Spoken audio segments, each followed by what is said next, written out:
कैसे मेरे ग्वाल बाल सखा सब मेरी प्रतीक्षा जोते होंगे। उद्धव हंसने लगे, बताओ जरा, पर ब्रह्म को भी सबकी याद आवे? हाँ, अब इन्होंने तो बृहस्पति जी के पास, गुरुदेव के पास जाके ज्ञान अर्जित किया था ना।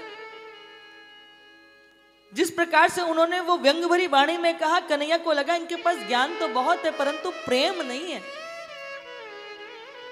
और जब तक व्यक्ति के जीवन में प्रेम नहीं आवे, भक्ति नहीं आवे ना, तब तक उसे ज्ञान का जीर्ण लगा रहता है। यदि आपको ज्ञान का भोजन पचाना है तो आपको भक्ति का पाचक खाना पड़ेगा, नहीं तो ज्ञान पाकर के आप अहंकारी बन जाओगे। सरलता, विनम्रता तो भक्ति से ही आती है।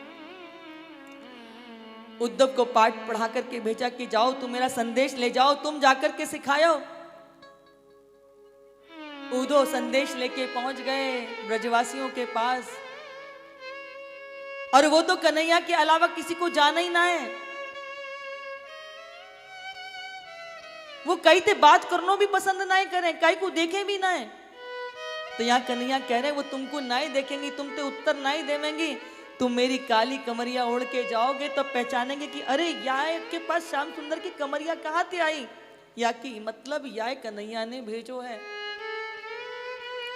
गोपीन के पास गए, गोपीन ते जाकर के संदेश देवे लग रहे हैं। तो गोपी कह रहे हैं उधो उधो तुम भय बोरे पाती लेके आए दौड़े, योग कौन जाने यहाँ रोम रोम श्याम।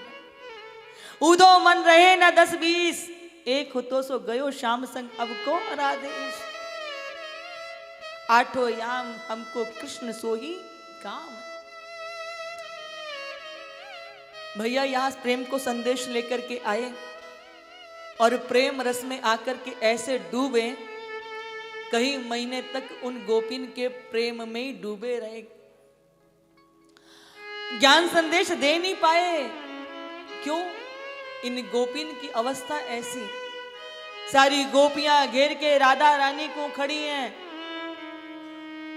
और गोपियां कह रही हैं राधा जी नित नई लीला हम आपको आके सुना में कि आज कन्हैया ने स्वप्न में आकर के ऐसी लीला करी, लेकिन आप तो हमें कभी कछु बताओ ही ना, हमें कछु सुनाओ ही ना हो, हमका आपकी कृपा के प्रसाद पावे के लायक ना है।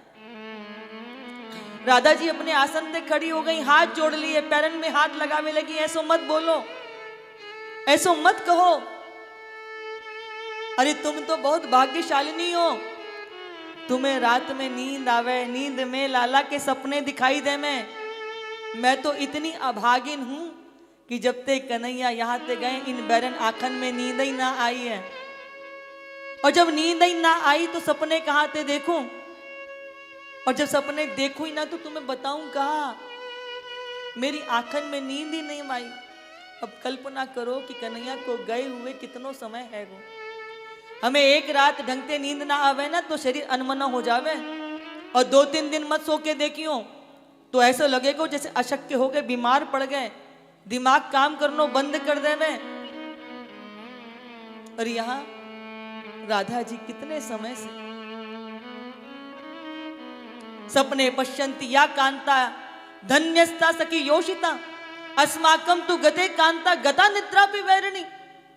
इन आंखन में नींद ही नहीं आवे तो कहां से सपना देखूं, कहां से बताऊं।